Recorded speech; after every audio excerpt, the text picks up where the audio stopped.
Alors bien évidemment, vous le comprenez, le Sénat ne va plus du tout jouer le même rôle maintenant, puisque le Sénat va pouvoir mener une vraie stratégie d'opposition et de proposition constructive.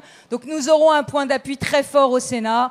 La longue marche de l'alternance est désormais engagée, après les municipales, les sénatoriales et bientôt d'autres échéances locales. Alors Nicolas, je voulais te dire un petit message personnel. Moi, je suis très heureuse de t'accueillir ici à Vélizy. Et je suis très heureuse de t'accueillir parce que j'ai été ta ministre pendant 5 ans, parce que tu m'as fait confiance, tu m'as confié des dossiers qui étaient des dossiers difficiles, et pendant 5 ans, tu m'as toujours soutenue. Tu m'as toujours soutenue quand les universités étaient dans la rue. Tu m'as soutenue comme jamais un président de la République n'avait soutenu un ministre de l'enseignement supérieur. Et ensuite, tu m'as permis, au moment de la crise des dettes souveraines en 2011, de prendre ce poste si exposé que tu connais si bien, celui du budget.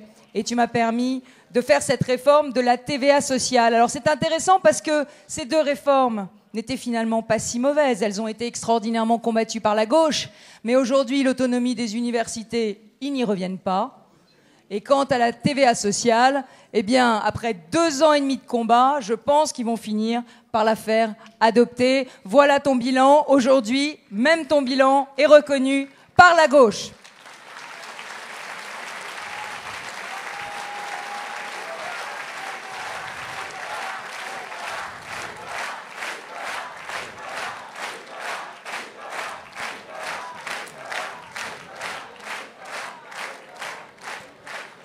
Aujourd'hui, tu as décidé, Nicolas, de te présenter à la présidence de l'UMP. Alors le moment n'est pas un moment anodin. Notre pays est en pleine crise. Il est en pleine crise financière, il est en pleine crise économique, il est en pleine crise d'identité, il est en pleine crise morale. Et toi, tu as décidé de revenir à la politique et tu vas nous expliquer les raisons de ton choix. Mais moi, ce que je voulais te dire ici, devant tous les militants des Yvelines, de l'Essonne et visiblement des Hauts-de-Seine qui sont venus nombreux, je voulais te dire que je t'apporterai mon vote pour cette présidence de l'UMP.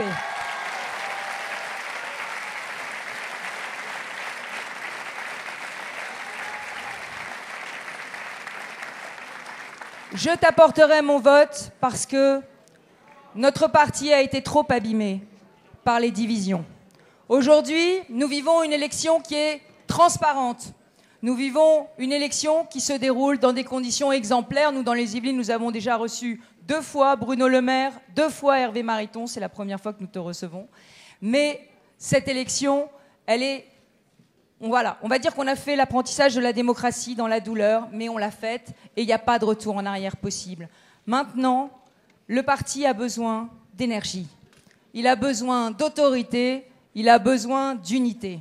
Et moi, Nicolas, je te fais confiance. Je te fais confiance aujourd'hui pour mener le parti, pour le relever, pour lui donner la voix forte qui lui manque aujourd'hui, pour faire une vraie opposition à François Hollande, pour faire aussi la construction d'un nouveau projet. Je compte sur toi pour l'UMP.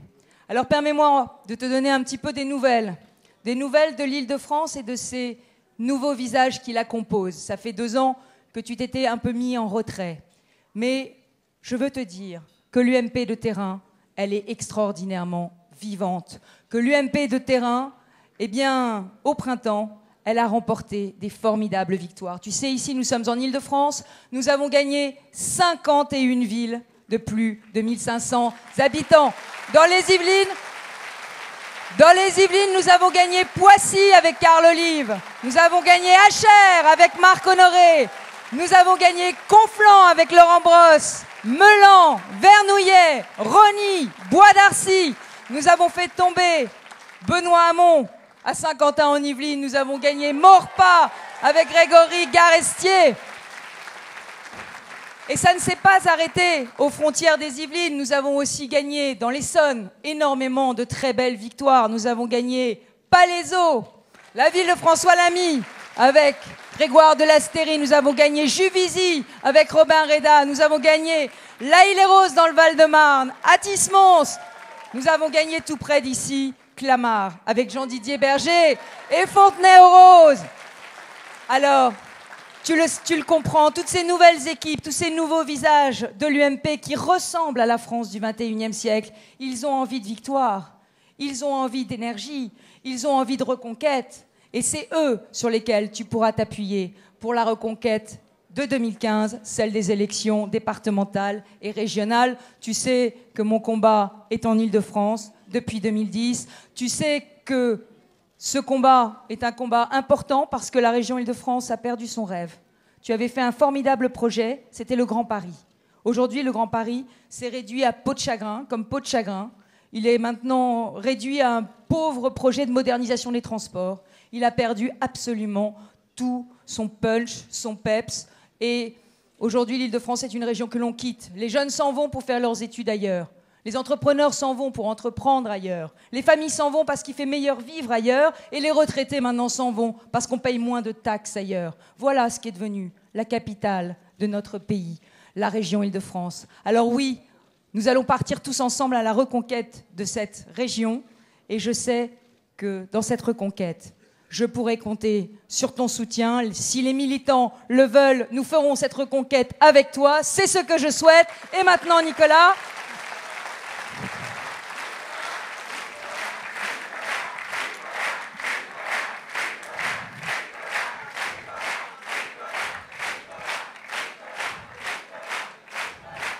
Et maintenant, Nicolas, explique-nous pourquoi tu as décidé de te présenter à cette élection, à la présidence de l'UMP. Tu as la parole.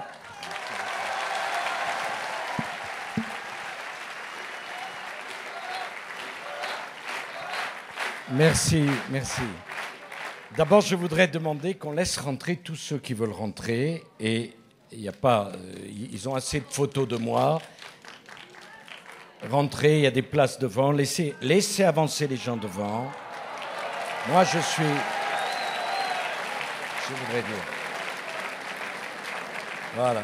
C'est pas la peine de laisser les gens dehors. Laissez. Il y a quelques places. De ce point de vue, au moins, j'ai pas changé. Moi, je veux que les gens soient près de moi. Voilà. Bon. Ne protestez pas. Voilà. Mais c'est mieux comme ça, c'est pas la peine. Bon. Et je souhaite que jusqu'au bout de cette campagne, on ait comme seul problème que d'avoir des salles trop petites et des militants trop nombreux. Bon. C'est pas un problème.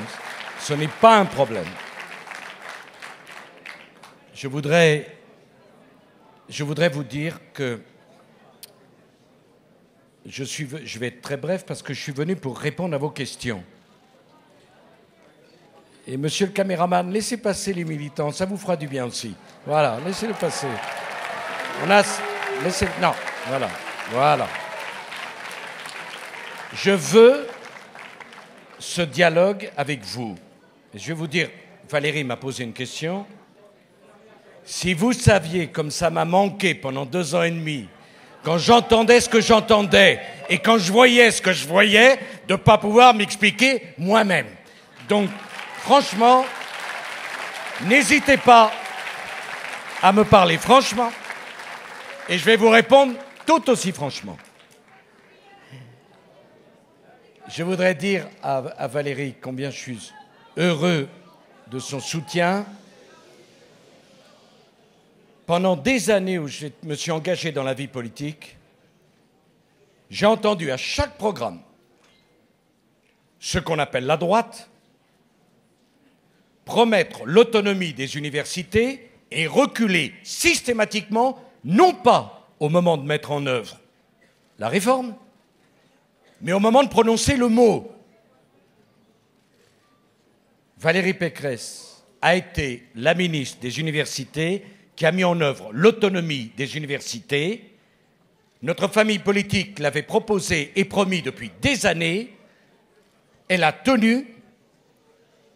Et le devoir du président de la République, c'est d'être derrière ses ministres pour qu'enfin les forces syndicales orientées comme l'on sait n'essaye pas de mettre un coin entre le ministre et le président pour paralyser le ministre et rendre le président immobile. 1 an d'occupation et de grève, nous avons tenu, et Valérie a été courageuse, intelligente, et l'autonomie des universités est maintenant une loi qui s'applique. Qui aurait pu penser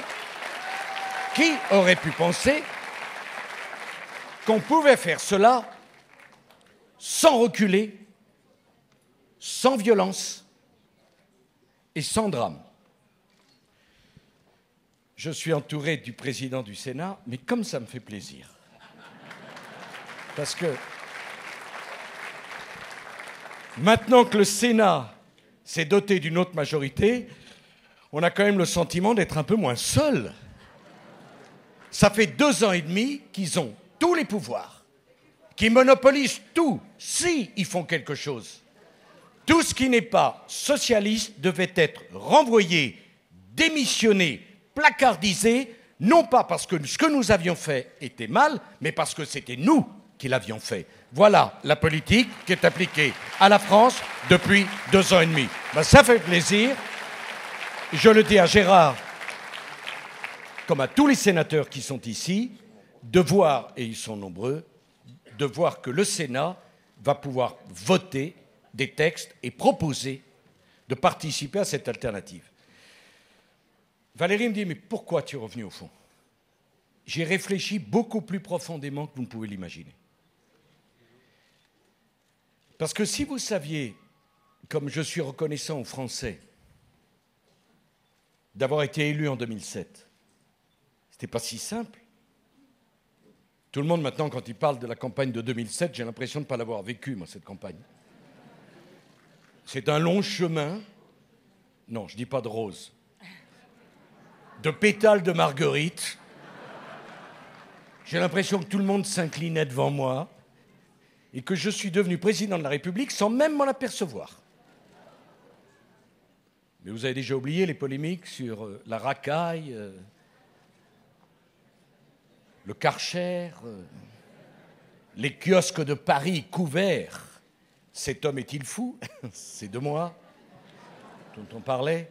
Non, j'ai une idée sur le sujet, mais enfin, les psychiatres qui avaient été convoqués par un grand hebdomadaire pour se pencher sur mon cas, 7 ils étaient. Ils n'étaient pas unanimes, ça m'a rassuré. Il y en a un qui pensait que j'étais normal. Depuis, on a vu ce que devenait le mot normal. Et les 6 autres,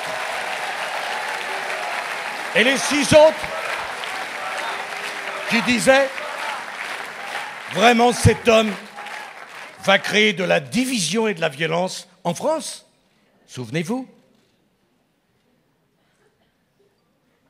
Donc moi, je suis reconnaissant aux Français d'avoir permis cette élection qui, si vous saviez pour moi ce que ça représentait comme honneur d'être président de la République de mon pays, si vous saviez pour moi, pendant 5 ans, comme j'ai essayé de ne pas vous décevoir, d'être à la hauteur des responsabilités, et malgré toutes les difficultés, toutes les épreuves, de tenir. Et puis en 2012, quand j'ai perdu, alors que un certain nombre d'observateurs, dont on sait la sympathie avec laquelle ils nous regardent en général, et ils me considèrent en particulier, ça fait chaud au cœur d'être entouré tellement d'affection, de confiance, d'amitié. On sent que ça affleure partout, quoi. Alors que je ne devais même pas passer le premier tour, souvenez-vous. Et quand même, une grande chaîne de télévision, jusqu'à 23h le soir du premier tour, s'était trompé, les pauvres. Sur les résultats, s'était trompé. C'est-à-dire qu'ils m'avaient donné moins, parce que ça aurait pu être dans l'autre sens, mais non. Non, finalement, ça ne s'est pas passé comme ça. Et donc, quand je fais le discours de la mutualité, où je remercie les Français, je le fais du fond de mon cœur. Et pendant 2 ans et demi, j'ai vécu une autre vie avec ma famille. J'ai beaucoup voyagé. Mais si vous saviez comme j'ai regardé les choses en détail, parce que je me suis rendu compte d'une chose, c'est que moi j'ai la France en moi, j'y peux rien. Je l'ai toujours aimé, notre pays. Les affaires publiques m'ont toujours passionné. D'aussi loin que je me rappelle, j'ai toujours rêvé de vivre cet engagement. J'ai jamais changé. Et donc c'est pas parce que j'avais perdu l'élection que tout d'un coup, je ne me sentais pas concerné par ce qui se passait dans notre pays. Et puis chaque fois que je sortais, je voyais des gens qui avaient voté pour nous, moi, ou qui n'avaient pas voté. On discutait. Et c'est un peu comme le livre de Sandor Maraille, Les braises. Je sentais bien qu'il y avait des braises qui suffisait de souffler un tout petit peu. Tu sais ce qui se passe quand on souffle sur les braises. Et puis j'ai vu notre pays, mais dans une situation humiliante. Humiliante. Quand je vois le chef du gouvernement qui va en Allemagne demander à nos amis voisins d'aller moins vite. Vous imaginez l'école de votre enfant? Vous êtes convoqué par l'institutrice, elle vous dit il y a un immense problème. C'est quoi? Votre fils ou votre fille apprend trop vite et travaille trop bien. Ça pénalise les autres, donc. Moins vite. Pensez à la justice, pensez à l'égalité. Voilà que la France demande, les représentants, le gouvernement de la France demande piteusement à nos voisins d'aller moins vite pour qu'on puisse suivre. La France, la 5e puissance du monde, dont la vocation est de conduire l'Europe, de porter un message singulier au monde entier. Je ne veux pas rentrer dans le détail, ça serait si facile. Que reste-t-il de la longue litanie des mois présidents? Ne soyons pas cruels.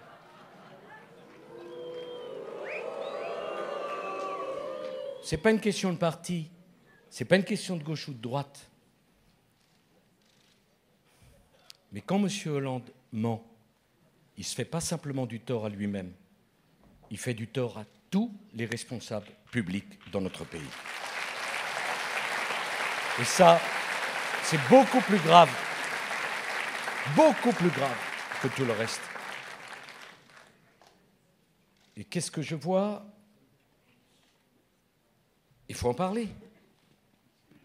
Une partie de nos compatriotes tenter de ne plus croire en rien ni en personne. Peut-être même que dans cette salle, il y a certains qui sont ici et se disent c'est la dernière fois qu'on va leur donner une chance. Mais on en a assez. Dans ceux qui ont manifesté pacifiquement dimanche, et dont je n'accepte pas qu'on les insulte au seul motif qu'ils sont en désaccord avec ce que propose le gouvernement. Ils ont le droit. Ils ont le droit. On est dans une démocratie. Ils ont le droit. On n'a pas le droit de dire que ceux-là qui sont descendus manifester, alors même que ce n'est pas une tradition ni familiale, ni peut-être pour certains, c'était pas dire la première fois. On n'a pas le droit de les insulter. On n'a pas le droit à la caricature. Ils ont manifesté une exaspération. Et donc la question de la crédibilité de la parole politique, elle est immense pour nous. Et je sais bien que dans cette longue route, dans ce long chemin que je vous propose, la question sera moins de promettre que de tenir. Que c'est une question qui se pose à chacun d'entre nous. Cher Pierre Bédier, à tous, quelles que soient nos responsabilités, est-ce que je peux m'en laver les mains? Et quand j'ai vu aux élections européennes, tant de nos compatriotes, tant de nos électeurs faire le choix de Marine Le Pen, je me suis dit, faut-il que l'exaspération et la désespérance soient profondes pour faire le choix d'une personne qui, en 2012, a donné un fameux coup de main à François Hollande? Parce que dans la situation actuelle, elle porte une responsabilité immense, immense. Tout le monde doit assumer ses responsabilités. Bien sûr, moi, je dois les assumer. Mais elle, quand il s'agit de faire le choix en 2012, qui a rendu service à M. Hollande? C'est elle, c'est Marine Le Pen. Et je n'ai pas vu que le Parti socialiste, qui aime à donner tant de leçons de morale, ait refusé ce soutien parfaitement direct des dirigeants du Front National pour que nous soyons battus et pour qu'ils puissent conquérir le pouvoir sur notre défaite. C'est la vérité. Elle est là. Donc c'est pas la peine d'aller faire des leçons de morale à des gens qui souffrent, parce que quand on souffre, il faut apaiser sa souffrance. Ou à des gens qui ont été déçus par nous, ou par moi. Dans ce cas-là, il faut leur montrer qu'on change, qu'on a réfléchi et qu'on va en tenir compte. On ne va pas en plus leur faire des reproches. Mais moi, je ne peux pas accepter, Valérie, que entre l'humiliation que nous vivons aujourd'hui et la perspective de voir la 5e puissance du monde dirigée par Mme Le Pen, il n'y a pas une alternative crédible qui repose sur nos épaules et que nous devons construire. Je ne pouvais pas non plus rester à la maison en disant tout va bien, la France c'est formidable, le Front National c'est pas un problème, et moi je continue dans mon coin, après tout. Mais c'était la négation de tout ce que j'ai fait depuis 35 ans, c'était la négation de ce que je suis, de ce qu'a été ma vie, et de la chance que m'a donnée la République. Quand j'étais pour la première fois en 1974 dans une réunion politique, à l'époque c'était Jacques Chaban-Delmas, à Boulogne, j'étais pas assis au premier rang, j'étais assis au dernier rang. Donc ce que vous pensez au dernier rang, croyez-moi, je ne l'ai pas oublié. C'était ma place quand j'ai commencé. Puis petit à petit, j'ai remonté toutes les rangées. C'est vrai. Je suis passé devant tout le monde. Bon. Mais je l'ai mérité. J'ai mené des combats. Et puis Valérie restait notre famille politique. Je la regarde depuis 2 ans et demi. Je portais de jugement sur personne. Je veux rassembler tout le monde. Mais par moments, je me disais, mais qu'ils arrêtent. Pourquoi cette haine? Pourquoi ces bagarres? C'est pas moi qui vais reprocher aux uns et aux autres leurs ambitions. J'ai été porté par une ambition toute ma vie. C'est pas moi qui vais reprocher aux uns et aux autres de vouloir être candidat à la présidence de la République. Je l'ai été moi-même. Mais on ne peut l'être que si on rassemble tout le monde. On ne peut l'être que parce que tous, on va finir par s'additionner. Et je le dis comme je le pense, le spectacle qui a été donné depuis 2 ans et demi, c'est un spectacle choquant et ridicule pour nos militants et nos électeurs qui ne voulaient pas de cela. Ça ne veut pas dire qu'il n'y avait pas du boulot qui était fait. Tu as parlé du travail que tu as fait pour les régionales, des victoires aux municipales, de la victoire aux sénatoriales. Mais ça, c'était la révolte de la base avec ses élus. Mais ils disaient au niveau national, qu'est-ce qui se passe? Mais qu'est-ce qui vous prend? Vous avez été dans les mêmes gouvernements. Et tout d'un coup, parce que vous avez perdu, vous ne pouvez plus vous supporter. Je veux que c'est un terme à cela. Et si je suis revenu, c'est aussi pour porter ce message de rassemblement. Et si moi qui ai eu la chance d'être président de la République, je ne le fais pas, qui le fera? Et si moi je ne prends pas mes responsabilités pour dire oui, on a besoin de François Fillon, oui, on a besoin d'Alain Juppé, oui, on a besoin de Bruno Le Maire, oui, on a besoin de Xavier Bertrand, choisissez le président que vous voulez. Le moment venu, vous choisirez le candidat que vous voulez. Mais ils auront tous besoin des autres, même peut-être de moi. Peut-être. Alors qu'on ne vienne pas me demander, c'est la faute de qui? Parce que forcément, quand on se bagarre, il y a la faute de tout le monde, et je veux bien prendre moi aussi ma part de responsabilité. Mais je voulais dire à nos militants, à nos adhérents, que cette période est terminée. Et pour que les choses soient très précises entre nous, si jamais je devenais président de notre famille, si jamais, Je constituerai une équipe pour diriger la famille, mais je veux que les choses soient claires entre nous. Il n'y aura pas de sarkozystes, il n'y aura pas de fillonistes, il n'y aura pas de juppéistes, il n'y aura pas de leméristes, il n'y aura pas de tendance, il n'y aura pas de secte, il n'y aura pas de clan, il n'y aura que des hommes et des femmes qui veulent travailler pour l'intérêt général de la famille qui est la nôtre. Et peu m'importe qui soutiendront. Et ça suffit. Et je préfère que les choses soient claires entre nous pour qu'il n'y ait pas de déception et qu'on soit bien. Je ferai voter sur les points du programme. On en parlait avec les amis il y a quelques instants. On votera sur les grands points de notre programme. Il y aura des primaires. On m'interroge toutes les 2 minutes, est-ce qu'il y aura des primaires? Alors, au début de la journée, je réponds oui. À la fin de la journée, je réponds oui. Et au milieu de la journée, je réponds oui. Mais j'ai l'impression par moment que ce oui n'est pas compris. On ne va pas se disputer pour un problème qui n'existe pas. Mais à ma connaissance, il n'y a pas d'élection présidentielle en 2014. À ma connaissance, il n'y a pas d'élection présidentielle en 2015. À ma connaissance, il n'y a pas d'élection présidentielle en 2016. La médaille olympique, c'est le jour de la finale qu'il faut la gagner. Ni avant, ni après. Et donc on votera. Vous choisirez votre candidat ou votre candidate. Vous choisirez les éléments du programme qui font débat entre nous.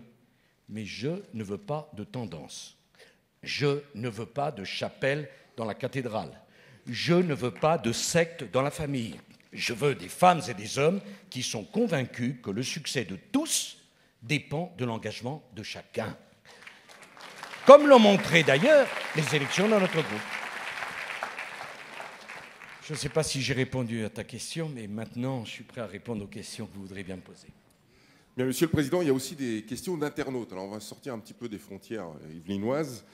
Et je voudrais saluer tous les jeunes qui sont là ce soir, parce que ça prouve que la politique les intéresse, et de les voir derrière vous, c'est une belle image. Je tiens à noter aussi que dans l'équipe qui prépare cette présidence, et ce n'est pas Gérald Darmanin qui va m'infirmer ça, il y a beaucoup de jeunes. Pardon ? Oui, tous les jeunes de la salle, hein, voilà. Non, mais il faut les aider parce que c'est pas évident quand on est jeune de s'inscrire en politique et d'avoir le courage d'exprimer ses idées et surtout d'écouter un soir comme celui-là. Donc il s'agit de Jean-Pierre qui habite dans l'Hérault. Monsieur le Président, donc là c'est un ancien pour le coup. Monsieur le Président, vous parlez de reconstruire notre famille politique de fond en comble. Plusieurs voix se lèvent pour un parti plus décentralisé. Je suis un ancien militant RPR et notre parti était aussi centralisé que présent sur le terrain. Quelle est votre position sur cette question? Bon, d'abord, David, tu dis que c'est un ancien. Tu veux dire quelqu'un qui a mon âge? Non. Ah bon, pardon. Non, parce qu'il date du RPR. Pardon, parce que... On est un certain nombre, hein. On ne va pas non plus s'excuser de cela. Bon. C'est dans sa question. J'ai dit, je le pense profondément, qu'il faut changer de fond en comble. Pourquoi? Parce que la société a beaucoup évolué et que les attentes de nos militants, de nos adhérents et de nos électeurs sont différentes. On ne peut plus imaginer un parti politique organisé verticalement alors que la société est de plus en plus organisée en réseau, horizontalement. Je m'explique. Au début de mon engagement, le Centre national, comme on disait, avait l'idée d'un tract. Le temps qu'ils se mettent d'accord, ça prenait 15 jours. Puis tout d'un coup, étaient envoyés dans toutes les fédérations des caisses et des caisses de tracts, qui mettaient encore 3 semaines pour aller de la fédération aux circonscriptions. Enfin, pas ici dans les Yvelines, mais enfin... Quoique... Puis, il fallait attendre le samedi et le dimanche pour que ça soit distribué. Ça n'a plus de sens aujourd'hui. Lorsque j'ai rendu public mon petit texte pour expliquer pourquoi je serais candidat à la présidence de notre mouvement, je l'ai fait sur Facebook. Ça ne m'a même pas coûté un timbre Et en 48 heures, 2,5 millions de personnes étaient venues le lire. Si ça ne doit pas nous interpeller sur la façon dont on doit conduire le combat politique aujourd'hui, mais qu'est-ce qui va nous interpeller? Je sais bien que tout le monde, moi le premier, n'est pas familier des ordinateurs. Mais il n'en reste pas moins que ça n'existait pas il y a quelques années encore. Lorsque je suis devenu président de l'UMP en 2005, j'ai demandé à Valérie d'être porte-parole de l'UMP. Si demain j'avais à faire une équipe pour diriger notre mouvement, je ne suis pas persuadé qu'il faille un système de porte-parole de la même nature. Pourquoi? Parce que maintenant l'actualité est devenue 24 heures sur 24, 7 jours sur 7, en instantané. Et qu'il vaut beaucoup mieux toute une équipe qui surveille ce qui se passe dans l'actualité, sur la toile, et qui est en mesure de répondre immédiatement aux demandes des uns et des autres. Quand un sujet sort, on envoie un spécialiste du mouvement, et quand il devient vraiment très fort, on envoie une personnalité du mouvement. Mais le rapport aux médias est devenu complètement différent. Les militants qui ont été si souvent déçus, en colère, qui ont des questions, est-ce que vraiment on peut aussi considérer qu'ils seront satisfaits si on leur demande simplement d'applaudir et jamais leur opinion? La Commission nationale d'investiture, qui se réunit pesamment à 50 pour décider de qui est tête de liste dans une ville, sur les 50, il y en a 49 qui n'ont jamais mis les pieds dans la ville dont ils vont décider quel est le candidat. Je ne suis pas sûr qu'il faille garder le même système. Excusez-moi. Ça ne veut pas dire que l'équipe nationale ne doit pas arbitrer quand il y a des problèmes. Je crois profondément qu'il faut une autorité, qu'il n'y a pas une organisation qui peut fonctionner sans un leader, sans un chef, sans une organisation d'arbitrage. Mais on ne peut pas faire vivre, David, le parti, le mouvement, comme il vivait hier. Un dernier mot, parce que je suis passionné par cela. Nous sommes 65 millions de Français, il y a 7 milliards d'individus sur Terre. Est-ce que vous ne croyez pas qu'il faut aussi qu'on se préoccupe de ce qui se passe ailleurs? Je voudrais tellement intéresser la vie politique française à ce qui se passe ailleurs. J'aime mon pays, je suis français par tous l'espace de mon corps, de ma tête, de mon esprit. Mais en même temps, on ne peut pas décider d'une politique économique ou d'une politique étrangère sans jamais avoir mis les pieds en Chine, sans jamais avoir mis les pieds en Asie, sans connaître même le continent sud-américain, dans un monde qui est devenu un village. On ne peut pas être les seuls à ne pas voyager et à ne pas regarder ce qui se passe ailleurs. C'est pas possible. Bien sûr que chacun est attaché à son terroir, cher Laurent, je le sais. Mais est-ce que vous savez que Londres est devenue la 6e ou 7e ville de France? Et que c'est une véritable saignée de voir tant de jeunes qui partent à l'étranger, non pas parce qu'ils ont envie de partir, mais parce qu'ils pensent qu'ils ne peuvent plus réussir s'ils restent ici. C'est un drame pour un grand nombre de familles. Il faut voir les choses telles qu'elles sont. Et donc je voudrais tellement réussir à ouvrir notre formation politique. Bon. Enfin, vraiment un dernier mot là-dessus. Là aussi, on m'a beaucoup reproché, j'ai dit que je voulais qu'on s'adresse à la France dans son ensemble, pas simplement à la France de droite. Mais mes chers amis, je vous demande de réfléchir à cela. Et ça sera un des grands mérites de M. Hollande. Son bilan sera si catastrophique qu'on sera dos au mur, qu'on ne pourra pas faire autre chose que vraiment y aller pour apporter des réponses structurelles très ambitieuses à la situation de notre pays. Est-ce qu'on va se priver de rassembler des femmes et des hommes qui ne peuvent pas se résoudre à voir la France humiliée, la France abaissée, au seul motif qui ne correspondrait pas aux critères qui sont les nôtres, qui n'ont pas été depuis 25 ans dans notre formation politique? Pourquoi s'empêcher d'aller convaincre tous ceux dont on aura besoin pour porter les changements considérables que nous devrons faire? Est-ce qu'on doit, nous aussi, répondre à l'idéologie et au sectarisme de ceux qui sont au pouvoir par notre idéologie, notre sectarisme? Je ne le veux pas. Je ne serai jamais le président d'une formation politique qui se recroqueville sur elle-même. Ce n'est pas moi. Et il faut que les choses soient claires entre nous. Valérie parlait des mairies que vous avez conquises. Mais demandez donc aux candidats. Il y en a beaucoup qui ont fait campagne sur la fermeture. Il y en a beaucoup qui ont dit, toi, tu n'es pas dans la section UMP, donc pas sur ma liste.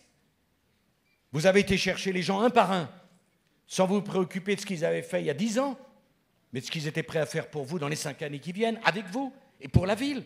C'est la même démarche. Il ne s'agit pas d'aller débaucher tel ou tel.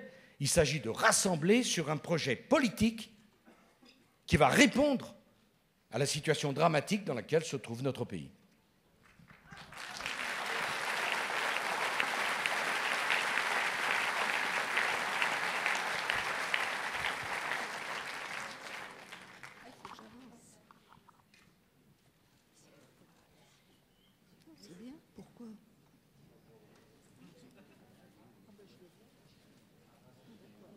Ceux qui ont le micro, utilisez-le. Voilà. Nicole Soucas, Villepreux. Monsieur le Président, si vous êtes élu président, ce que je souhaite vivement, est-ce que vous aurez le courage de revenir sur la loi Taubira, de l'abroger?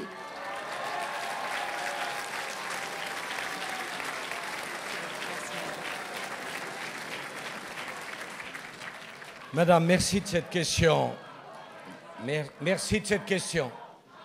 Merci de cette question.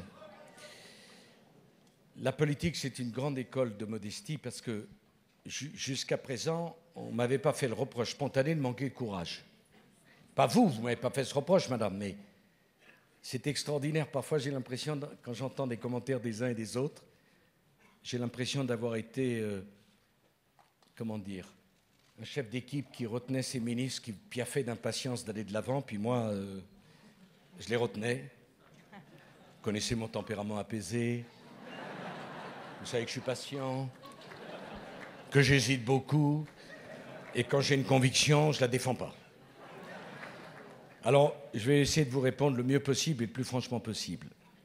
D'abord, quand vous dites la loi Taubira, le mot est devenu un symbole. Le symbole du sectarisme dans ce qu'il a de plus caricatural. C'est effrayant. C'est effrayant. Il faut vraiment ne rien comprendre à ce qu'est l'être humain pour faire de la famille un choix politique. La famille n'est pas un choix politique. Il n'est pas un choix politique de droite, il n'est pas un choix politique bourgeois, il n'est pas un choix politique conservateur. La famille n'est pas un choix pour l'homme depuis qu'il est conscient de son destin particulier, parce que l'homme n'est pas fait pour vivre seul. À l'époque de la grotte de Lascaux, il y avait 10 000 habitants sur un territoire grand comme l'Europe. Et ils se mettaient ensemble, en horde, en bande, en famille. La famille, c'est au-delà du choix. C'est une nécessité vitale. Et c'est assez fascinant de les voir s'attaquer à tout ce qui marche dans notre pays et refuser de toucher à tout ce qui ne marche pas. Je prends 2 exemples. La politique familiale fait grosso modo l'unanimité dans le monde entier. Lorsqu'on parle de ce qui marche en France, il y a la politique familiale, il faut s'y attaquer. Et les professions réglementées qui ne demandaient rien à personne, qui ne sont pas subventionnés, les pharmaciens, les notaires, qui vous voulez, on s'attaque à eux. Il y a certainement des tas de mesures à prendre de modernisation. Mais pourquoi s'attaquer à eux, si ce n'est que parce qu'ils pensent que les familles ne votent pas pour eux et que les professions réglementées ne votent pas pour eux? C'est un scandale. C'est une erreur colossale. Troisièmement, la décision récente de la Cour de cassation, d'une certaine façon, madame, nous rend service. La réécriture sera obligatoire dans la mesure où la décision de la Cour de cassation crée un lien entre mariage et filiation. Donc ce n'est pas la peine, ce n'est pas la peine de s'opposer entre nous pour savoir est-ce qu'il faut abroger tout ou partiellement de tout. De toute façon, il y aura un travail de réécriture parce que nous ne pouvons pas accepter la GPA pour les couples homosexuels comme pour les couples hétérosexuels, excusez-moi, je veux préciser cela, car la GPA n'est pas une question simplement pour les couples homosexuels. De mon point de vue, c'est un problème aussi pour les couples hétérosexuels. Par conséquent, il va falloir mettre des verrous pour que nous ne soyons pas conduits de la Convention européenne des droits de l'homme à la décision de la Cour de cassation dans une direction qui est celle de la mercantilisation de l'enfant. Je veux d'ailleurs de ce point de vue dire que le droit à l'enfant est une expression insensée. Il n'y a pas de droit à l'enfant pour tous ceux qui, comme nous, considèrent que la vie est un mystère. Pour ceux qui croient, c'est un mystère dans la logique de la transcendance. Pour ceux qui ne croient pas, c'est un mystère tout court. Il y a un désir d'enfant qui n'a rien à voir avec un droit à l'enfant. Si par ailleurs, vous rentrez dans la question du droit à l'enfant, vous mettez le doigt dans un engrenage épouvantable, parce que s'il y a un droit à l'enfant, on va vous demander un droit à avoir un enfant excellent en maths et remarquable en français, avec des jambes d'1,90 m, des yeux bleus et des boucles blondes. Vous me l'aviez promis, j'ai le droit, moi aussi. On voit bien que c'est une évolution folle. Bon.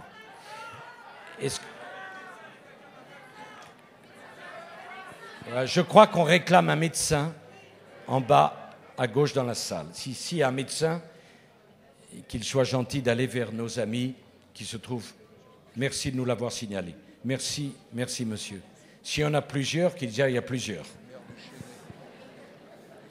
Et je remercie le maire du Chênay. Ah, et Pierre Morange aussi. Merci. Bon. Donc, vous voyez, je veux dire, mais je n'ai pas terminé là-dessus. Alors, ça, c'est vraiment ce que je pense. Mais je vais vous dire deux autres choses. Et je voudrais vraiment qu'on soit bien d'accord là-dessus. Je n'ai aucune intention de singer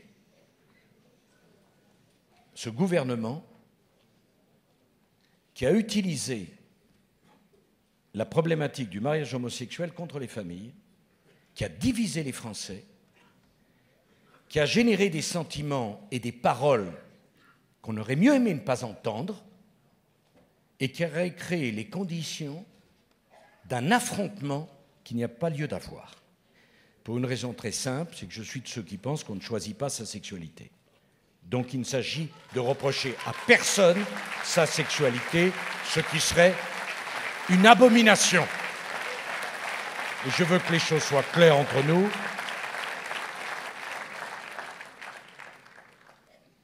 Je suis d'ailleurs effaré que cette question de la sexualité, qui est une affaire profondément privée, devienne un élément du débat public. Je ne sais pas si on a perdu toute pudeur, toute raison. Mais moi, j'ai été élevé avec une éducation, on ne parlait pas de ça. Enfin, on peut parler, je ne suis pas en train de vous expliquer, mais c'est effrayant. Maintenant, alors on doit parler aux gens en fonction de leur sexualité. Mais non, moi je parle aux Français, à ceux qui votent, à mes compatriotes, et qui font ce qu'ils veulent de leur vie, ça ne me regarde pas, et moi-même, je n'ai pas affiché des pratiques. Enfin, on est où? Jusqu'à où va-t-on abaisser le débat public? Donc notre formation politique doit considérer qu'on soit homosexuel ou hétérosexuel comme des citoyens. Cette question-là n'a pas à rentrer dans le débat public. Et je veux m'expliquer d'ailleurs là-dessus. J'avais dit en 2007 que nous ferions l'union civile. Je ne l'ai pas fait. C'est même la seule mesure, à ma connaissance, dans mon projet de 2007, vous voyez, que je n'ai pas mise en œuvre. Pourquoi ne l'ai-je pas mise en œuvre? Je vais m'en expliquer devant vous. Non pas parce que je n'y croyais plus, je crois à l'union civile. Parce que je pense qu'on soit homosexuel ou hétérosexuel, on a le même besoin d'amour. Je veux dire qu'on n'est pas fait pour être seul, on a besoin de s'inscrire dans un projet, de partager avec quelqu'un. Je ne l'ai pas fait parce qu'il y a eu la crise de 2008 très grave. Et je me suis dit, que vont penser les Français si alors que le chômage augmente, la crise financière risque de tout emporter, le président de la République ne trouve rien de mieux que de proposer aux parlementaires de s'occuper avec l'union civile. Ça me paraissait totalement déplacé par rapport à la situation qui était la nôtre. J'ajoute, Gérard, que les périodes de crise économique sont des périodes de rétractation. Parce que les gens sont tendus, les gens sont inquiets, les gens ont peur. Ce n'est pas dans ces moments-là qu'il faut proposer de tels changements. Donc, en résumé, nous défendrons la famille. Je souhaite que le Sénat, comme nos groupes parlementaires à l'Assemblée, soit porteur d'un projet sur la famille ambitieux pour dire clairement ce que nous allons faire sur le plafonnement du quotient familial, sur les congés maternité, sur la prime à la naissance, sur les emplois familiaux. C'est un scandale. On est un pays qui est ravagé par le chômage et on empêche les familles d'embaucher des emplois familiaux alors qu'il n'y a pas de place en crèche. Qu'est-ce que c'est que cette politique? Ça me paraît beaucoup plus large que la seule question du mariage homosexuel. S'agissant enfin du mariage homosexuel, je voudrais dire une chose là-dessus. Moi, j'entends ce que disent les uns les autres et je respecte les positions de tous. Simplement, moi, j'ai vocation, si vous le voulez bien, à devenir le président de la famille. Donc, à rassembler tout le monde sur une position qui est conforme à nos valeurs, conforme à notre engagement et qui rassemble tout le monde. Et je suis rentré depuis 18 jours dans la vie politique et on me dit « Alors, t'as pas ton projet pour la France ?» Donc, on voudrait que je prenne une position tranchée, naturellement pour en faire l'exploitation que vous savez, alors même que toute mon ambition, c'est de rassembler. Donc, je vous le dis comme je le pense, il faut défendre la famille. Je ne veux qu'en aucun cas et d'aucune façon nous puissions avoir le moindre mot blessant à l'endroit de nos compatriotes, quelle que soit leur situation, leur sexualité, leur vie personnelle, qui les regarde. Et quant au problème de la loi de Taubira, de toute manière, compte tenu de ce qu'est la décision de la Cour de cassation, il va falloir la réécrire pour mettre des verrous sur la GPA et sur la PMA. Enfin, dernier point, je vous demande de réfléchir à ça, parce que c'est vraiment le visage de la politique que je n'aime pas. Quand vous pensez que dans la campagne des primaires socialistes, le Premier ministre, celui qui allait devenir le Premier ministre, a déclaré qu'il était pour la GPA. Quelle ne fut pas ma surprise quand je lis dans La Croix, il y a 2 jours, que non seulement il est devenu contre, révélé, mais qu'il va mener une campagne dans le monde entier contre. Mes chers amis, je ne dis pas ça pour le ridiculiser, parce que la position est déjà assez ridicule en soi. Je dis ça pour que vous compreniez ce que doivent ressentir des gens qui sont nos compatriotes, même s'ils ne partagent pas nos idées, à qui on a promis quelque chose et à qui on tourne le dos avec une telle violence et un tel cynisme à ce qui fut la promesse de M. Valls quand il était candidat à la primaire socialiste. Ne nous mettons pas dans cette situation. Ne nous mettons pas dans cette situation. Et qu'on ne vienne pas s'étonner de voir de la colère et de la violence en France. Parce que la France, on peut parfaitement accepter qu'on ne soit pas d'accord avec le pouvoir en place. J'ai bien connu ça. Mais quand on ment, on sème la colère. Et quand on a semé la colère en France, il faut faire attention qu'on ne récolte pas la violence.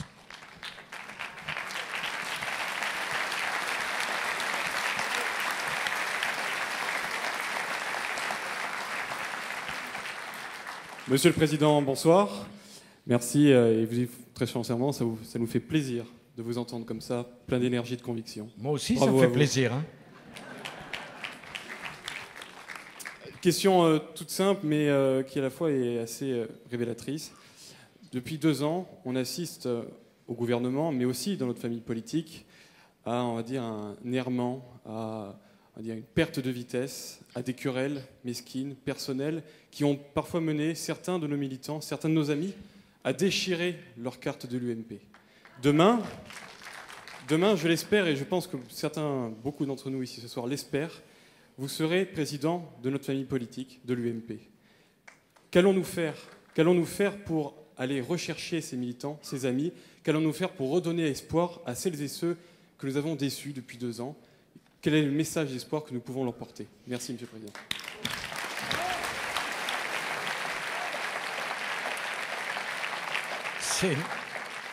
C'est une très bonne question qui mérite que j'y réponde franchement. Je pense que les discours ne servent à rien, que les comportements démontreront tout. Je pense que nos militants, nos électeurs n'ont pas besoin de paroles, mais de preuves. Et qu'au fond, la garantie que je peux vous donner, ce sera la capacité, si je suis le président de notre formation, à faire travailler ensemble des gens qui n'avaient plus l'habitude de travailler ensemble, à faire s'additionner des gens qui pensaient qu'il fallait éliminer l'autre. Je pense que c'est possible. En tout cas, je ferai tout mon possible là-dessus. Et pourquoi n'ai-je pas dit que je serais candidat moi-même aux primaires? Je vais vous le dire, c'est tout simple. Parce que je ne veux pas, dans les 2 ans qui viennent, être juge et parti. Je suis candidat à diriger notre formation politique et à réorganiser l'opposition. D'abord parce que je pense que la première chose que nous manquons, on n'a pas assez travaillé. Vous, les élus à base, vous, les militants à la base, vous avez travaillé. Mais au niveau national, ça ne travaille plus. Ça parle trop et ça ne travaille plus. Pardon, je vous donne exactement mon point de vue. C'est ce que je pense. Le vrai travail, celui qui consiste, cher Éric, à aller profond dans les dossiers, à aller chercher des idées ailleurs, à réfléchir à ce qu'on a fait de bien ou à ce qu'on a fait de mal, à construire un projet patiemment et non pas simplement à se montrer soi-même. Donc dans les 2 ans qui viennent, c'est vraiment à cela que je veux me consacrer. Et je vais même vous dire une chose. Qu'un jour, il y a un débat pour les primaires dans notre famille, dans l'opposition, et ce débat mette aux prises loyalement des hommes de la qualité d'Alain Juppé et de François Fillon. Ben, c'est plutôt à l'honneur de notre pays. Ça fait plutôt envie que honte. Ça donne plutôt un certain espace, une certaine ambition. Et ce moment-là, quand il viendra, il faudra que chacun d'entre nous, et si j'y suis, je le ferai pareil, essaye de donner le meilleur de lui-même. Il ne faut pas avoir peur de cela. Mais je pense qu'il n'y aura pas de succès individuel sur la faillite de la famille collective. Et qu'il faut reconstruire une famille digne de ce nom. Alors après, on me dit, oui, mais alors, qu'est-ce que tu vas faire avec les centristes? Alors, c'est une devinette. Hein. Alors, c'est le Sarkozy de 2007, de 2012. Ben non, c'est 2014. Et peut-être qu'en janvier prochain, ça sera 2015. Allez, il va revenir par la droite ou il va revenir par le centre? Mais ça n'a aucun sens. Je dis d'ailleurs à nos amis centristes, moi je ne ferai pas de discussion d'état-major avec qui que ce soit. Je veux que la formation politique dont je vous proposerai la création au mois de mars ou d'avril, on verra en fonction des élections cantonales, mais qu'elle rassemble, comme disait le général de Gaulle, le métro à 6h du soir, qu'elle parle à toutes les générations, qu'elle parle à toutes les régions, qu'elle parle à toutes les formations, et que chacun puisse s'y retrouver, parce qu'il verra quelque chose de plus grand que lui, qui s'appelle la France, son avenir et l'alternative qu'on doit porter ensemble. Et peu importe le reste. Alors après, on me dit, ah oui, mais est-ce que vous allez discuter avec celui qui sera... On discutera avec tout ce qu'on veut, mais ça ne sert à rien, ces discussions. La loi de la gravité, je la connais. Plus on sera grand, plus on sera fort, plus on attirera. Jusqu'aux confins de l'univers, ça s'applique. Plus on sera divisé, plus on sera petit, plus on repoussera. Voilà. Et puis il y a tellement d'autres gens. Il y a des sportifs, il y a des artistes, il y a des chefs d'entreprise, il y a des salariés, il y a des fonctionnaires qui veulent nous rejoindre parce qu'ils ont leur idée aussi des changements nécessaires dans la fonction publique ou ailleurs. Mais pourquoi on va s'en priver? Moi, je ne veux pas d'un parti uniquement parisien, même si je suis francilien. Je ne veux pas d'un parti de cadres. Pourquoi? quand on a porté les heures supplémentaires, on a donné du pouvoir d'achat à 9 millions de salariés. C'est la première fois depuis bien longtemps que la droite, pour parler comme cela, avait l'écoute du peuple et des ouvriers. Pourquoi on s'en priverait? Quand je vois la façon dont est traité le patrimoine de la France, la culture française, les coupes de crédit sauvages pour le théâtre, pour le cinéma, pour la musique, alors que peut-être ce que nous avons reçu de plus beau en héritage, c'est notre culture. Mais je me dis que nous devons devenir la formation politique pour les artistes, pour les inventeurs, pour les créateurs. Quand je les vois accrochés... Je ne dis pas de mal de l'écologie, d'ailleurs je dis de mal de personne, dans ma situation.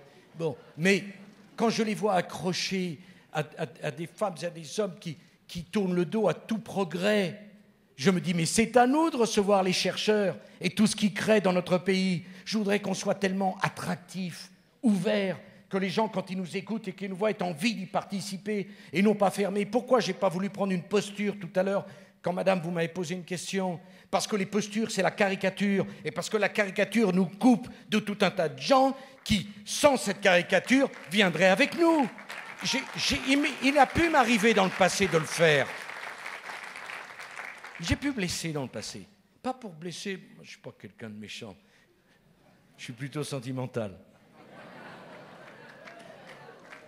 Bon, oui. Enfin bon. Attention, je suis marié à une Italienne, enfin française maintenant, mais bon. Mais il a pu m'arriver de blesser. Et je m'en suis voulu. J'ai réfléchi à ça. Pourquoi je m'en suis voulu? D'abord parce que je ne veux pas faire de peine à quelqu'un, mais je m'en suis surtout voulu parce que, en blessant, on raidit la société et on se donne moins de chances de régler le problème. C'est en cela que je m'en suis voulu. Et bien, je ne voudrais plus faire cela. Je veux garder la même force, la même passion. Je suis passionné. Il me disait, le monsieur, tout à l'heure, qu'il était content. Mais si vous savez comme je suis content moi-même. Honnêtement. Donc, je ne veux plus de ça. Je ne veux plus de ça. Et donc, si on y arrive... Mais vous n'avez pas remarqué que depuis 3 semaines, les décibels dans notre famille, ça... Quand même... Alors, certains observateurs me disent, c'est pas sincère. J'ai dit, mais pourquoi? Peut-être. Mais même si c'est pas sincère, c'est plus calme. Et au fond, qu'est-ce qu'on veut? Le calme. Faut pouvoir travailler. Et vous allez voir qu'ils vont s'y habituer à ce calme. Et que finalement, et comme au Sénat, il y a une compétition entre Gérard et Jean-Pierre. Gérard l'a emporté, ben, tout le monde est avec Gérard Larcher. Et puis c'est comme ça, c'est la règle, c'est la vie. Et c'est comme ça qu'on va le faire. Et je pense que petit à petit, chacun trouvera sa place. Quand Valérie m'apporte son soutien, ça me fait plaisir, mais ça ne veut pas dire qu'elle tourne le dos à qui que ce soit d'autre. Ça veut dire simplement qu'elle pense que je peux faire un président de l'UMP. Et je ne lui donne pas tort, au fond.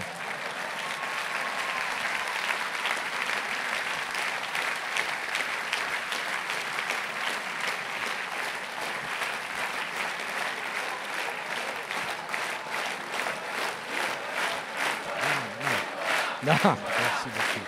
Merci beaucoup. Allez-y. Monsieur le Président, encore une question d'internaute. Vous verrez que les questions ne sont pas censurées. Alexis de Paris. Bonsoir, Monsieur le Président. Vous n'avez supprimé ni les 35 heures, ni l'ISF, ni Schengen entre 2007 et 2012. Êtes-vous vraiment un réformateur? Non, mais c'est bien. Moi, je suis... Vous savez... Je vous fais une confidence. Je pourrais faire un discours. Hein. J'aime ça et peut-être même que je sais le faire. Mais je pense qu'il y a tout un travail où il faut qu'on aille ensemble au fond des choses. Donc un mot d'abord sur les 35 heures. C'est Jacques... Alexis. Je veux dire à Alexis que je ne suis pas d'accord avec lui. Et je vais m'en expliquer très simplement. Quand nous avons autorisé les heures supplémentaires, nous avons fait 2 choses. Nous avons donné de la souplesse aux entreprises qui tout d'un coup pouvait moduler la capacité de travail sans limite, et nous avons donné du pouvoir d'achat à des salariés, parce que on ne me fera jamais dire que s'il y a la crise, c'est parce qu'il y a des gens qui gagnent 1 200 € par mois. Je ne le dirai pas, parce que je ne le pense pas. Et que c'est trop injuste de dire ça. Et je ne veux pas que la droite se caricature. C'est trop simple. Alors, nous avons fait les heures supplémentaires, ça a formidablement marché, 9 200 000 personnes en bénéficiaient. Et j'ai considéré qu'à ce moment-là, ce n'était pas la peine de lancer la France dans un débat théologique sur les 35 heures, puisqu'avec les heures supplémentaires, les entreprises pouvaient faire travailler davantage et les salariés pouvaient gagner davantage. J'ajoute que dans les valeurs qui sont les miennes, celles du travail, celles du mérite, celles de la récompense, excusez-moi, j'ai du mal à expliquer les gens que c'est un grand progrès de les faire travailler 39 heures, payer 35 naturellement. Moi je suis pour qu'ils travaillent 39 heures, mais payer 39. Parce que je n'ai pas été élu en 2007, Alexis, avec le slogan « Travailler plus pour gagner moins ». J'ai été élu avec le slogan que je considérais comme juste « Travailler plus pour gagner plus ». Et c'était ça les heures supplémentaires, pas autre chose. Alors, naturellement, il va falloir aller plus loin.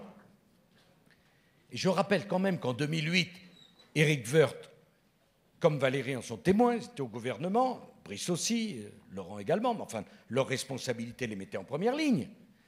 On se prend la crise du siècle. Pourquoi c'est la crise du siècle? Ce n'est pas un mot. Je ne veux pas vous mentir. On avait connu des tas de crises. Mais la caractéristique de ces crises, à la différence de celle de 2008, c'est qu'elles concernaient un groupe de pays. 2008, c'est le monde entier. Ce n'était pas la crise de l'Asie, ce n'était pas la crise de l'Argentine, ce n'était pas la crise des États-Unis, c'était le monde entier. Et ça ne concernait pas un secteur, ce n'était pas la crise de la sidérurgie, la crise du textile ou la crise de l'automobile, c'était tous les secteurs. Tous les secteurs. Et donc, face à cela, on s'est trouvé en situation où les banques ne se prêtaient plus d'argent, c'était la faillite généralisée, il fallait qu'on rachète à tour de bras, et dans ce moment, vous croyez que ça aurait été populaire que je décide de supprimer l'ISF en pleine crise de 2008 ? Je vais vous dire une chose, parce que je vais aller plus loin là-dessus. Ceux qui me reprochent cela, quand j'ai fait le bouclier fiscal, il n'y en a pas un seul qui m'a défendu. Je me suis retrouvé tout seul avec cette histoire de ne pas payer plus de 50% d'impôts. Alors ça me fait bien rire quand on vient me dire que j'aurais dû en plus non seulement faire le bouclier fiscal, mais supprimer l'ISF en pleine crise. Bon. Sur l'ISF, par ailleurs, j'ai voulu dans un journal récemment dire les choses telles que je les pense. Nous ne pouvons plus être le seul pays d'Europe à avoir un impôt sur le patrimoine. Mais je veux qu'on construise cette fiscalité non pas par rapport à nos débats idéologiques, où c'est toujours les cadeaux aux riches et la jalousie, mais par rapport à notre environnement économique. Autrement dit, je pense que la fiscalité du futur, elle est plus fonction de ce que font nos concurrents en Europe que des débats pour savoir ce que faisait Ricardo, Adam Smith, ce qu'auraient fait Staline, les communistes ou les socialistes. Aux socialistes sincères d'ailleurs, je veux dire d'après eux, quelle est la nouvelle prestation à inventer alors qu'on n'a pas d'argent pour payer celle qu'on a? Donc, pour en revenir à terminer sur les 35 heures, mon idée serait, pour aller plus loin, que nous puissions ouvrir les choses en disant aux entreprises qui veulent rester aux 35 heures, et notamment les grands groupes, qu'ils le pourront, et aux entreprises qui voudront supprimer les 35 heures, qu'elles le pourront aussi. Autrement dit, je pense que notre politique, c'est le pragmatisme, l'efficacité, la souplesse, et non pas l'idéologie.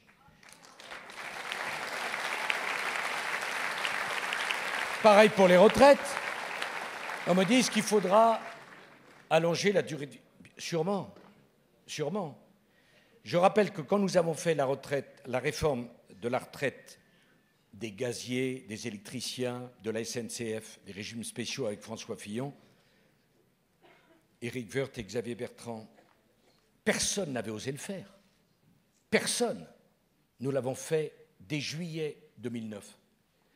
Quand nous avons fait la réforme des retraites en 2010, 2 ans de plus, c'est 22 milliards de recettes où Éric Woerth a fait preuve d'un courage, d'une dignité et d'un stoïcisme face à la malhonnêteté dont il a été l'objet remarquable, 22 milliards pour le régime de retraite de plus chaque année. Sans doute, il faudra passer, David, à 63. Mais là aussi, pourquoi vouloir absolument être idéologue? Pourquoi absolument vouloir anticiper tous les rendez-vous? On me dit, une bonne réforme, celle qui fait mal. Non. Une bonne réforme, c'est celle qui est utile. C'est celle qui est nécessaire. On ne va pas avoir une vision non plus de la politique où on consiste, alors qu'il y a déjà assez de souffrance dans notre pays, à se dire si ça fait mal, c'est que c'est bien. Enfin, dernier point sur la fonction publique, je crois qu'il y aura un problème à discuter très clair de durée du temps de travail et de lutte contre l'absentéisme. La première mesure que je proposerai, c'est le rétablissement du jour de carence, parce que on ne trouve même plus les statistiques sur l'absentéisme. C'est d'une démagogie vraiment révoltante. Et il y a beaucoup de fonctionnaires qui se donnent un mal de chien dans nos mairies. On connaît des gens d'un dévouement extrême. Dans vos écoles, les instituteurs, enfin, aussi curieux que ça puisse paraître, ma fille est une institutrice.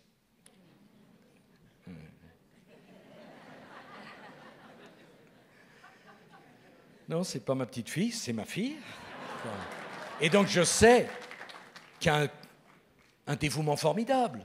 Mais en même temps, on ne peut plus continuer. J'ai voulu mettre calmement le débat sur la table du statut dans la fonction publique.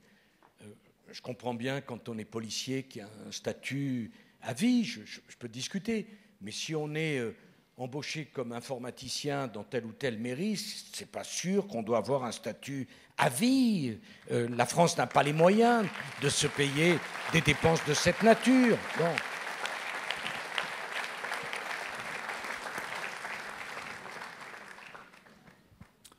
Bonsoir, Monsieur le Président. Patrick Pierce, conseiller municipal à Chambourcy.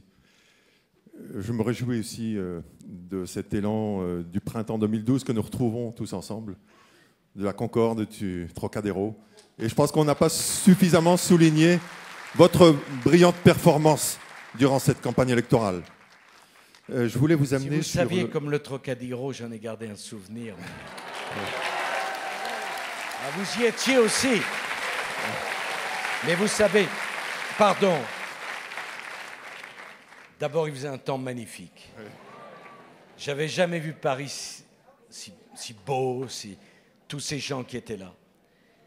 Et pour vous dire une idée de la méchanceté, du sectarisme, de la bêtise, un universitaire français de renom, engagé au Parti socialiste, a comparé le rassemblement, honte sur lui, le rassemblement du Trocadéro à ce qui s'était passé de sinistres mémoires à Nuremberg. Mais vous savez, quand on dit ça, je vais vous dire, ceux qui disent ça s'humilient eux-mêmes. Ils ne nous humilient pas, nous.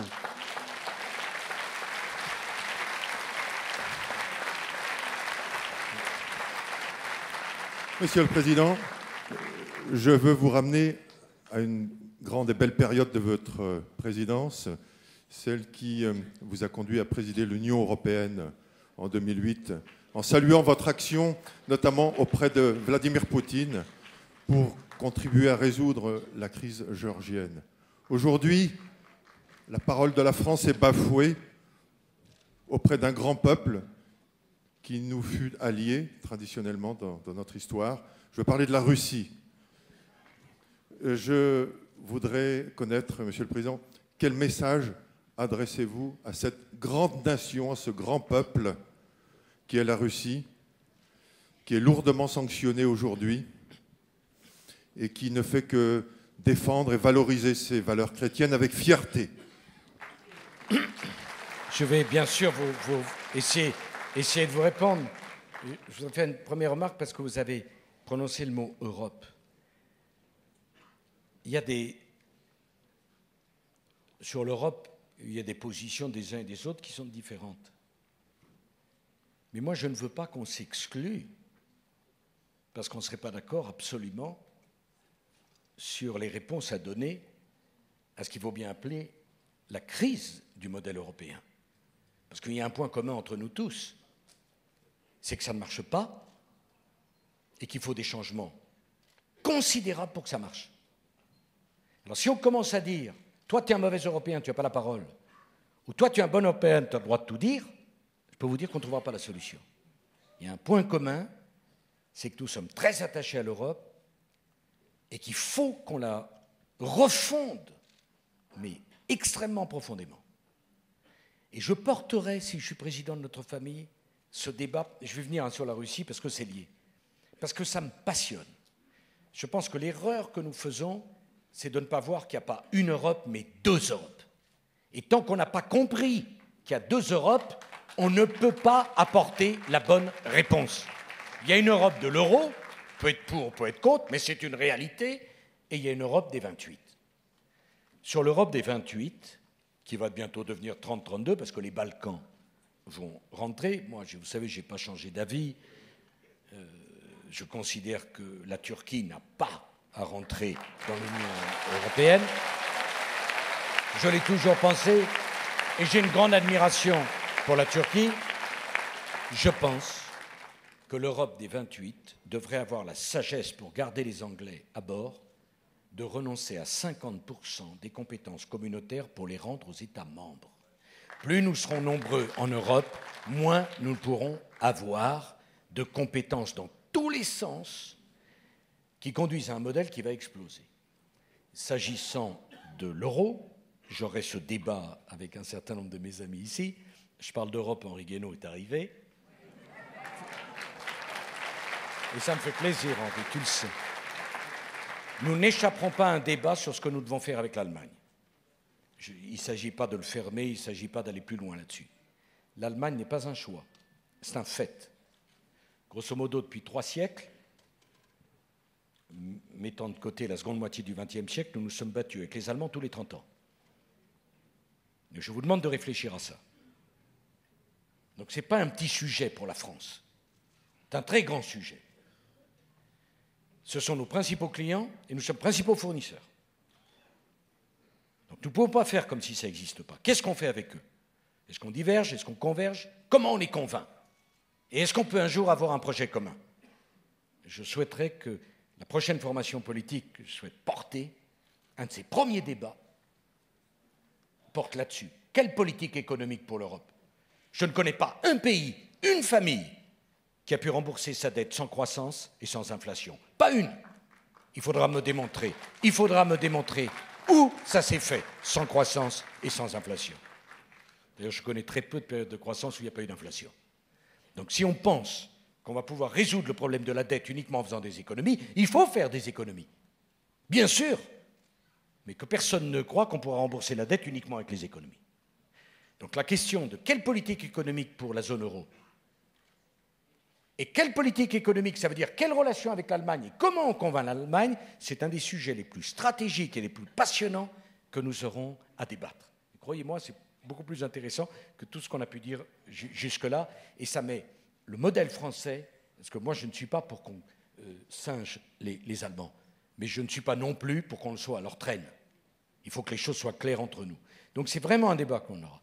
Alors s'agissant de la Russie, mais je suis effondré.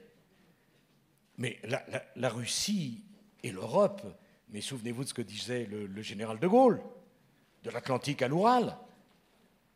Ce sont nos amis, ce sont nos frères. Il y a une communauté de civilisation entre nous. Ils ont l'espace et les matières premières, nous avons la technologie et la population. La Russie, c'est 36 fois la superficie de la France. C'est 2 fois la superficie des États-Unis d'Amérique, avec 150 millions d'habitants. Ils n'arrivent pas à utiliser tout leur espace. Quand on présente l'ogre russe comme allant envahir les pays voisins, ils ont déjà du mal à occuper leur pays.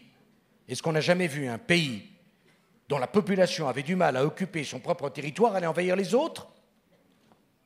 On se trompe? Ça ne veut pas dire que M. Poutine a raison, mais j'ai été de ceux qui ont expliqué à M. Poutine qu'il fallait laisser le Kosovo indépendant si les Kosovars ne voulaient pas vivre avec les Serbes. Comment, dans le même temps, expliquer que les habitants, les 2 millions d'habitants de Crimée, doivent rester en Ukraine s'ils veulent revenir en Russie. C'est curieux. Il faut être logique. Je ne dis pas que M. Poutine a raison sur la forme, il y aurait beaucoup à dire. Mais quand j'ai entendu le président de la République française dire à la télévision qu'il avait des contacts indirects avec M. Poutine, ça veut dire quoi? Moi, le 8 août 2008, j'ai eu des contacts directs et frontaux avec M. Poutine. Personne n'a été discuté avec lui. L'Ukraine doit être un pays indépendant et respecté. Et pardon de le dire, on peut penser ce qu'on veut sur les Mistral. Moi, je pense qu'il faut que la France respecte sa parole. Mais je peux comprendre, et certains de nos amis sont sur une autre position. Ce que je ne peux pas accepter, c'est qu'on suspende la livraison du Mistral, piteusement, la veille d'un sommet de l'OTAN, parce que l'allié américain a froncé les sourcils et que l'allié américain nous demandait de ne pas le faire. C'est pas acceptable. Excusez-moi, ça n'a pas de sens. Et Dieu sait que j'aime les États-Unis d'Amérique. Donc, M. Poutine, on peut très bien parler avec lui dire qu'il y a des choses qu'on n'acceptera pas, qu'il y a des choses qu'on peut comprendre, mais la France, l'Europe et la Russie ont vocation à porter un projet commun et à s'entendre. Enfin, dernier point sur l'Ukraine comme sur la Turquie, je veux le dire parce que ça me passionne naturellement. Il y a des pays, nous sommes un pays qui a une chance fantastique, on est au cœur de grands réseaux de communication. On borde la plus belle mer du monde, la mer Méditerranée, c'est incontestable. Enfin, je veux dire, non, c'est incontestable. Je suis désolé, c'est le berceau d'une civilisation. Il n'y a pas un endroit qui a été depuis si longtemps berceau de la civilisation comme la Méditerranée. Et puis l'océan Atlantique est bien sûr magnifique, mais et puis n'oublions pas la Manche et tout ce que vous voulez d'ailleurs. Je m'embarque dans une histoire épouvantable. Du coup, j'ai complètement perdu le fil de ce que j'avais. Oui, voilà. Nous sommes au cœur de tout. Il y a des pays qui sont des ponts. La Turquie est un pont entre l'Asie et l'Europe. L'Ukraine est un pont entre la Russie et l'Europe. Si vous coupez le pont d'une rive, ce pays perd son identité. Il y a 42 millions d'habitants en Ukraine. Il y en a 30% ou 35% qui sont russophones. Si vous obligez l'Ukraine à choisir l'Europe contre la Russie, vous faites peser une tension qui fera exploser l'Ukraine, alors qu'il faut au contraire que l'Ukraine garde des relations avec la Russie et avec l'Europe. C'est la raison pour laquelle Mme Merkel et moi, nous étions opposés à faire rentrer l'Ukraine dans l'OTAN et dans l'Europe. Et la Turquie, pareil. Parce que je ne serai pas celui qui expliquerait aux écoliers français que les frontières de l'Europe, c'est avec l'Irak. Ou avec la Russie, ou avec la Syrie. Parce que ça va devenir compliqué. Encore une question, si vous voulez. Bonsoir, Monsieur le Président. Je suis Romain de l'UMP Sciences Po, qui est ravi d'être ici ce soir et qui vous invite, quand vous le voulez, pour venir discuter à Sciences Po. Alors moi, j'ai une question qui est très simple et qui concerne l'indépendance de la justice. Quand on voit aujourd'hui en France la partialité d'une partie de notre justice, quand on voit l'existence d'un fameux, passez-moi l'expression, mur des cons, on voit qu'il existe vraiment un problème avec l'indépendance vis-à-vis des politiques. Et j'aimerais avoir votre avis sur la manière de réformer en profondeur l'indépendance de la justice. Merci.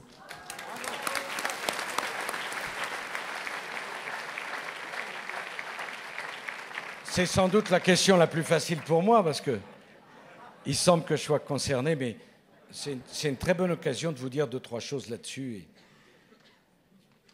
comment vous dire combien j'ai été bouleversé, c'est le mot, du soutien, de la confiance, de l'affection, après tout ce qu'on a osé dire de moi.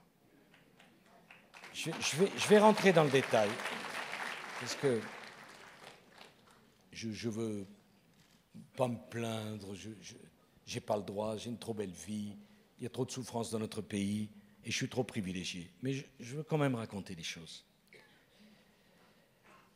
Naturellement, ancien président, je ne suis pas au-dessus des lois. D'ailleurs, qui peut penser? Mais je n'ai pas l'intention d'accepter d'être en dessous. Je suis très heureux de donner du travail à tant de gens. Mais par moments,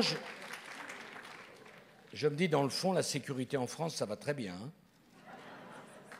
parce que si on a vraiment que moi comme délinquant,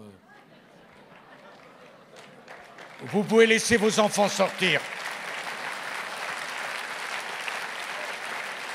Vous savez, j'ai consacré 35 ans de ma vie à la politique. J'étais 20 ans maire de Neuilly, j'étais président du Conseil général. Et je me dis quand même, la politique, c'est quand même autre chose que ça. Ça ne peut pas être la boue tout le temps. En pleine campagne présidentielle, voilà qu'on explique à tous les Français que j'aurais abusé d'une vieille dame. 22 heures d'interrogatoire et de confrontation. 4 perquisitions.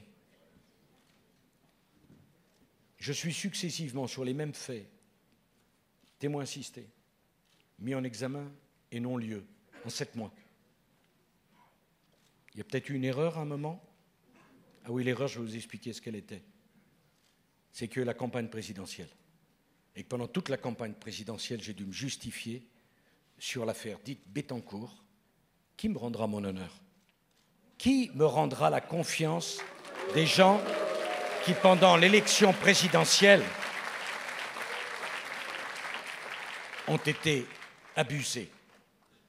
Un grand journal du soir a fait 5 unes pour dire que c'était certain, j'étais coupable. Quand j'ai eu un non-lieu, ah ben l'actualité, vous savez, M. Sarkozy, hein, vous savez comment c'est. Hein. Ensuite, il a fallu que je me justifie, tenez-vous bien, de la mort de nos compatriotes à Karachi. 10 ans d'enquête pour découvrir, au bout de 10 ans, l'évidence que j'y étais pour rien. Puis ce fut M. Kadhafi. Figurez-vous que j'ai entendu à la radio qu'on se demandait si je n'avais pas fait tuer M. Kadhafi pour l'empêcher de parler. La campagne en Libye a duré 10 mois. Si M. Kadhafi avait quoi que ce soit, pourquoi ne l'a-t-il pas donné à ce moment-là? J'ai été écouté, je le suis peut-être encore. Dans notre démocratie, dans les conversations les plus intimes avec ma famille, pour savoir s'il y a 7 ans, M. Kadhafi n'avait pas financé ma campagne sur la base d'infos grossiers qu'il y a une personne qui se présente comme journaliste et dont je ne cite même pas le nom, va de plateau en plateau pour se faire de la publicité sur un faux grossier. Ça s'appelle un état de droit. Cet été, je me suis retrouvé en garde à vue, présenté à 3h15 du matin, en pleine nuit.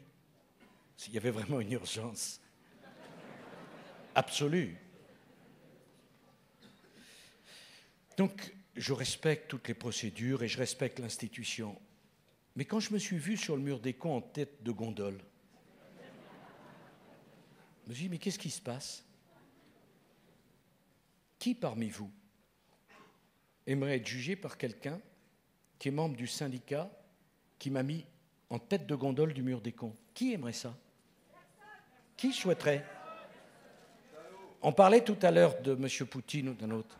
Imaginez que ce que je raconte se passe dans un autre pays. Qu'est-ce qu'on dirait? Non, attends, pardon.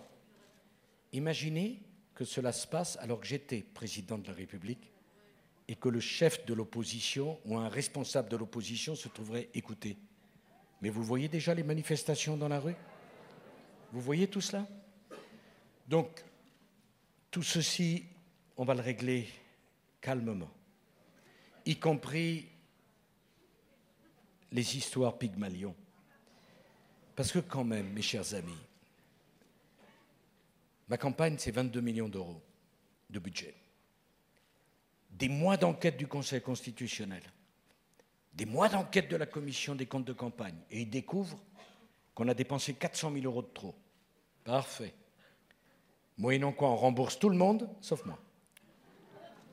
Nous, on fait 18 millions d'électeurs, mais on n'a pas le droit à un centime. Monsieur Cheminade, dont le point fort du programme, ce qui était d'organiser le débarquement... Non, c'est Mars. Ou la Lune, je ne sais pas. Bon. Enfin, si c'est Mars, ça coûte encore plus cher, Joël. Vous vous rendez compte? Et tout d'un coup, on vient nous expliquer qu'il y a 16 millions qui ont disparu dans le budget de ma campagne. Mais c'est une honte. Si demain, il y a une agression dans les rues de Vélizy, monsieur le maire, j'étais à Vélizy, mais c'est pas moi.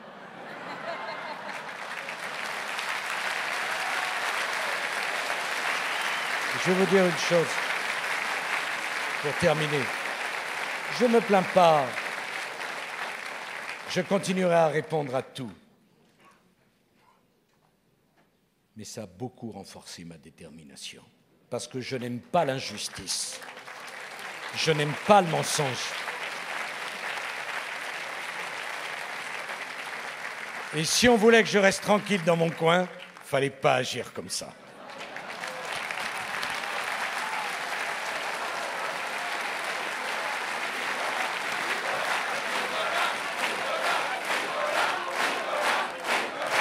Allez, une dernière question. Une dernière question. Après, j'ai peur. Vous en ayez assez. Moi, après, je pars à Toulouse. Oui. Oui, madame. Bonsoir. Céline Zenner, conseillère municipale à Rueil-Malmaison. Moi, je souhaiterais savoir ce que vous pensez de la réforme des rythmes scolaires, parce que la mise en place de cette réforme a conduit de nombreuses communes dans l'impasse financière, et même les plus grosses sont très touchées. Je le vois même dans ma commune.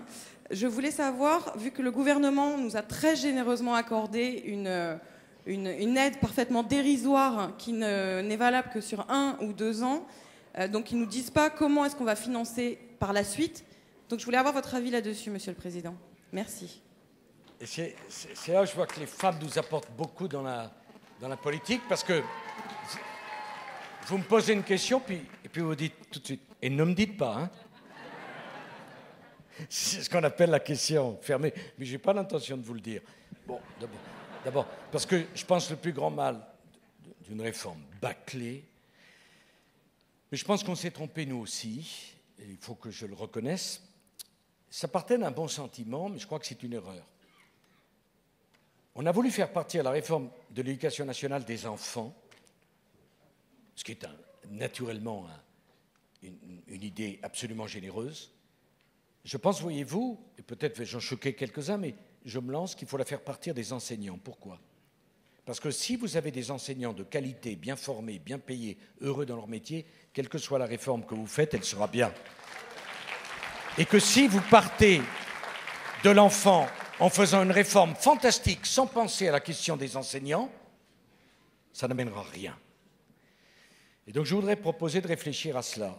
Je pense que notre pays de 65 millions d'habitants n'a pas les moyens de trouver 1 million de professeurs de qualité, formés, passionnés par leur métier, engagés dans leur métier. Je pense une deuxième chose, c'est qu'il y a assez d'heures de classe, mais qu'il n'y a pas assez d'adultes dans les établissements. Que le problème n'est pas que nos enfants aient plus d'heures de classe, mais que celles et ceux d'entre nous qui ont des enfants qui ont du mal à suivre puissent s'adresser à un adulte en dehors de la classe pour l'aider à rattraper, à comprendre une leçon qu'il n'a pas compris. Tout le monde n'a pas les moyens de payer des petits cours. Donc la proposition que je voudrais faire, c'est la suivante. Augmenter de 30% le temps travaillé d'obligation de service des enseignants. Pas pour faire un travail dans les classes, pour être présent dans l'établissement. Parce que dans nos établissements, il y a les profs qui font les classes, mais en dehors des classes, comme ils ont 18 heures d'obligation de service, ils s'en vont. Et je les comprends d'ailleurs, et c'est exactement ce qui se passe. Et laissent tout seuls des enfants qui ont du mal à suivre. Je voudrais que pour ces 30% d'heures en plus, ils soient payés 30% de plus.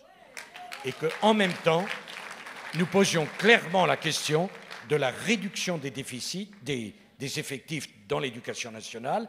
Les 60 000 emplois créés dans l'éducation nationale par M. Hollande n'ont servi absolument à rien dans le système actuel. Voilà ma proposition. J'ajoute que je crois de moins en moins au collège unique, de mon point de vue, non pas parce que je ne crois pas à l'égalité, tu sais Henri que l'égalité c'est quelque chose de très important dans la République, mais que je crois qu'il n'y a pas un modèle d'éducation pour un enfant, qu'il n'y a pas un seul avenir pour un enfant, que nos enfants ne sont pas ce que nous voudrions qu'ils soient, mais ce qu'ils sont, que l'enfant n'a pas à ressembler à l'idée que l'État ou la société se fait de son avenir, mais que la plus belle chose qu'on peut proposer aux jeunes, c'est de se réaliser au maximum de ce qu'ils ont en eux. Et ce qu'ils ont en eux, même dans la même famille, ne se ressemble pas forcément, ne peut pas être dupliqué. Et donc il faut qu'on sorte de cette logique de la loi, de la règle, de la norme, du statut, pour donner du pragmatisme, de l'égalité des chances et non pas de l'égalitarisme. Au fond, l'idée socialiste, elle est claire. Si vous êtes tous en retard, il n'y aura pas d'injustice. Si on échoue tous, personne ne pourra se plaindre. Moi, ce que je pense, c'est tout le contraire. C'est que ce qu'il y a de plus beau dans la vie, c'est que chacun d'entre nous puisse donner le maximum de ce qu'on a en soi. Et ce qu'on a en soi, ça ne répond pas à un statut, à une norme, ça répond au mystère de la vie, et que chacun se réalise au mieux de ce que sont ses qualités, son énergie, ses talents, ses goûts, qu'on ne choisit pas. Et si nous, souvent on me dit, mais qu'est-ce que tu as proposé aux jeunes? Mais sinon, on peut leur dire que ce qu'on veut, c'est leur construire un pays où chacun pourra se réaliser d'où qu'il vienne, et quelles que soient ses passions. Mais on aura réussi quelque chose de fantastique, parce que tout le monde n'est pas heureux dans les mêmes conditions. Le but n'est pas qu'on ait la même femme, le même appartement, le même salaire, la même voiture, la même vie et les mêmes horaires. Le but, c'est que chacun d'entre nous, on puisse construire une vie qui nous ressemble pour être à l'aise dans cette vie qui est la nôtre. Parce qu'aucun d'entre nous, et c'est bien le mystère de la vie, ne ressemble à l'autre, même si nous avons naturellement des points communs. Et au fond, c'est cette société et ce visage-là et cette ambition-là que je voudrais qu'on propose dans la future formation qu'on va construire ensemble, où chacun qui veut être manuel ou intellectuel, qui veut être grand patron ou simplement artisan, qui veut avoir une vie pleine à ras-bord ou qui veut avoir une vie de méditation, que chacun puisse choisir sa vie, sa vitesse, sa direction, son orientation. Ce n'est pas la société, ce n'est pas l'État. La société et l'État, on doit donner les moyens du choix et laisser le choix à vos enfants. Voilà la société qui devrait nous rassembler et voilà ce qui devrait nous porter, nous tous. Mes chers amis, ça fait moins de 20 jours que je suis revenu. Et pour moi, c'est comme si je n'étais pas parti. Si vous saviez le plaisir que j'ai à être parmi vous et à mener cette campagne, à retrouver des amis qui ont même souffert parfois, cher Pierre, qui ont eu des problèmes, qui ont eu des échecs. Mais au fond, est-ce que je peux expliquer ça? C'est que ce qui fait la noblesse de la vie, c'est jamais les victoires, c'est toujours les échecs. Et quand est-ce que les Français vous regardent? Et nous regardent, nous, les responsables politiques. On a l'impression qu'ils nous regardent quand on est en succès. Mais non, ils ne nous regardent pas nous, ils regardent le soleil. Et le soleil, on ne peut pas le voir, parce que le succès, c'est une lumière tellement aveuglante. Mais quand on est dans l'épreuve, c'est là où les Français se font une idée de leurs responsables politiques. J'aimerais tellement dire aux jeunes Français que l'échec, il ne faut pas en avoir peur. Que l'échec fait partie de la vie. Qu'on se construit de ces échecs, de ces cicatrices, de ces douleurs, qu'à chaque fois il faut se relever, il faut se redresser, qu'il en va de chacun d'entre nous comme de notre famille politique. Et qu'au fond, si on porte ce message-là, ceux qui souffrent et qui nous regardent, qui n'ont pas envie de faire de la politique, ils auront envie de nous rejoindre, parce qu'ils se diront, dans le fond, ces gens-là, ils ont l'air différents, mais ils nous ressemblent, ils savent nous parler, les gens n'ont pas envie qu'on... Enfin, au moins du côté du normal... Ça, on est guéri. Donc, moi, je voudrais vous proposer un chemin extraordinaire, qui est celui de refaire de notre pays une nation heureuse, rayonnante, où chacun aura un avenir. Je vous remercie.